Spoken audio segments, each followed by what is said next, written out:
Welcome back. I hope you've been practicing opening and close throughout your day.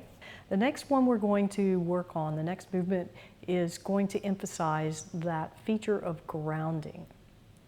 I don't know about you, but I feel very uprooted and disoriented when I'm dealing with this toxic person.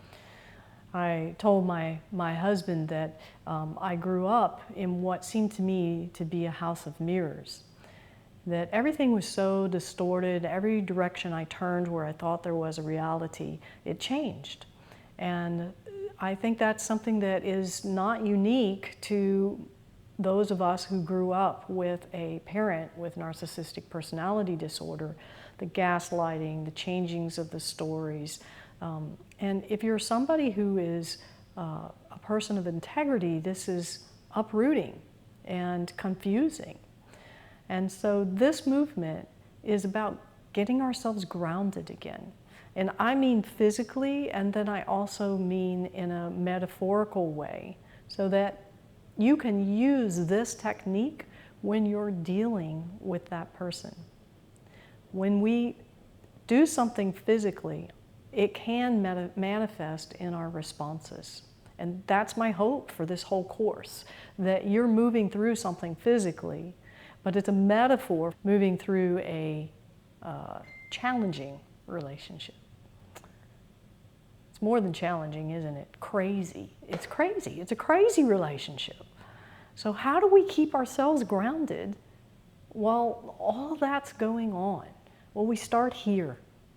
We start with ourselves and our body. So this movement is, once again, it's a simple Qigong movement, easy to learn, but it should give you feelings of being well rooted, well grounded in yourself, regardless of what's going on around you. So here we are back into our wonderful Tai Chi stance, shoulder width apart. Opening up your shoulders a little bit, because I know that we tend to cringe and close. So we're not exposing ourselves to the point of allowing injury. We're just in a very natural stance. And we're owning the space in the room. And then I want you to feel as though you're holding up the sky with the top of your head. Most people will tip their chin back. If you do that, you've just dropped the sky behind you. So literally feel it at the top of your head, the crown of your head, as though you're gently holding up the sky with the top of your head. And some of you holding a basket with fruit in it. Ooh, let's hold a basket with anything that you want to imagine that gives you confidence and gives you feelings of feeling more protected.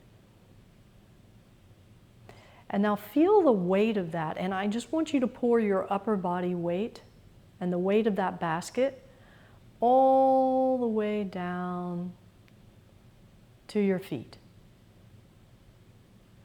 And you notice that we're not collapsing under the weight of it. No, we're strong. We have presence, so we feel the weight, and we're allowing the weight just to flow through our upper body. It divides, goes through your legs, and deep down into the earth. It's actually a really nice feeling, and your upper body begins to lengthen because it's free of that heaviness. And your lower body is making you feel grounded.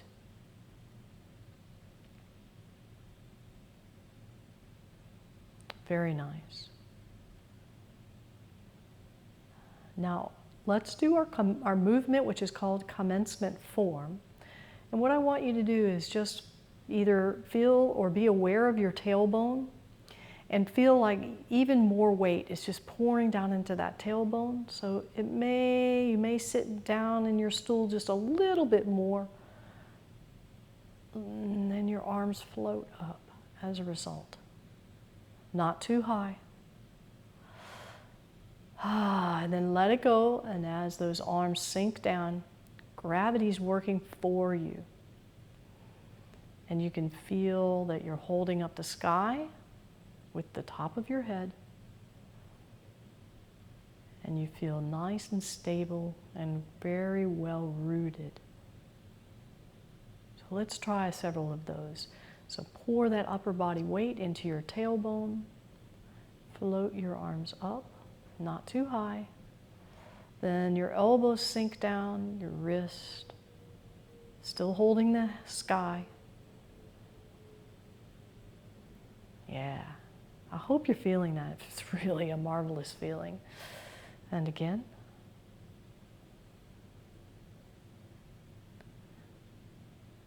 Now, if you're doing it just with your arms and not engaging your mind through the whole body, you're only getting a part of the equation. It's like you're trying to swat at that toxic personality, swat them away with only 1/10 of your power. So if we engage the whole body, so I'm pouring, in my mind, I'm pouring the weight down into my sit bone or my tailbone, and then my arms float up. And then I just let gravity work for me. I don't have to use muscles to bring my arms down. And I get taller.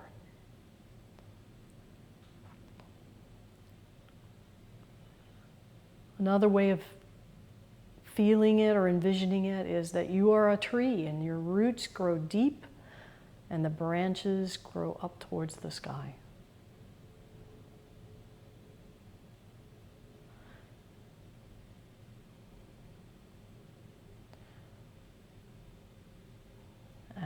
And another.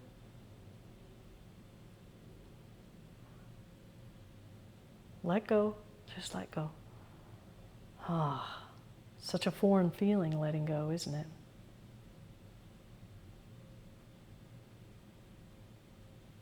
And then just release, let your arms just hang.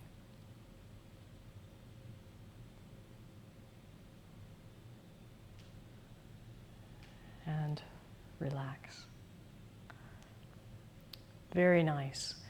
So that movement, commencement form, is excellent for feeling grounded.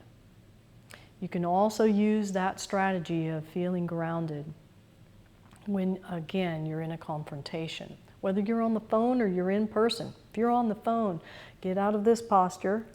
I'm on the phone. My shoulders are all hunched because I'm waiting for the next painful thing to come my way. Instead, get up. Get in your Tai Chi stance. Sit on your stool, feel tall, hold the sky up with your head and feel the feet melting deep into the ground. And now when you talk on the phone, you're already changing your chemistry, so you're going to be able to have better responses.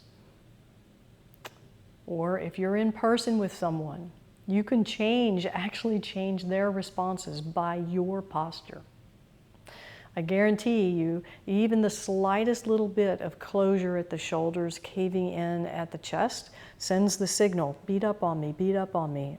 I'm preparing for it. But you change your posture even very subtly by grounding yourself. Then on a subliminal level, it really sends a signal to their limbic brain, which is their more primitive brain. It will change their responses towards you. Now, it may not change, like as much as you want, but it will change the intensity of it, if nothing else. And if that isn't having an effect, then your own response is going to change because you're coming from a position of power, self-value, rather than a position of shrinking. Tai Chi is all about expanding. Very nice. I will see you next lesson.